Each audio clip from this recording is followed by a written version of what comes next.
ஒரு இயற்கையோடு ஒட்டி உறவாடக்கூடிய ஒரு ஃபீலான ஒரு தருணம் இது. இதான் ஒரு பிரம்ம முகூர்த்தத்தில் தான் இந்த வீடியோ நாங்கள் எடுக்கிறோம்.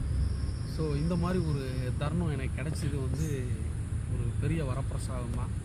இந்த பிரம்ம முகூர்த்தத்திலாம் அதிகாலை நேரத்தில் எழுந்து எது செஞ்சாலும் சரி, ஒரு செய்ய தொடங்கக்கூடிய ஒரு வேலைகள் வந்து ரொம்ப சிறப்பாக இருக்குன்னு சொல்லுவாங்க.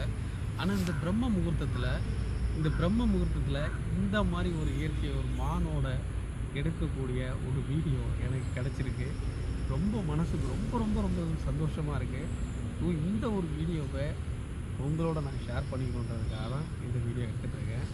கொஞ்சம் கூட பயம் இல்லாமல் எவ்வளோ ஒரு நெருக்கமான முறையில் நான் உட்காந்துருக்கேன். அந்த மானுமே இதுவரைக்கும் எந்த டிஸ்டர்புமே பண்ணல. நாங்கள் அதுவும் அழகாக உட்காந்துருக்கு. ஸோ இந்த மாதிரி ஒரு வீடியோ எடுக்கக்கூடிய ஒரு கொடுப்பனை எனக்கு கிடச்சிது. அது வந்து உங்களோட நான் ஷேர் பண்ணணும்னு நினைக்கிறேன். இந்த அதிகாலை நேரம் உங்களுக்கும் ஒரு நல்ல நாளாக அமைய என்னுடைய வாழ்த்துக்கள். இந்த வீடியோ பிடிச்சிருந்தா ஷேர் பண்ணுங்கள், லைக் பண்ணுங்கள், கமெண்ட் பண்ணுங்கள். மறக்காமல் நம்ம வீடியோவுக்கு புதுசாக பார்க்குங்க, சப்ஸ்கிரைப் பண்ணிட்டு பாருங்கள். தேங்க்ஸ் ஃபார் வாட்சிங்.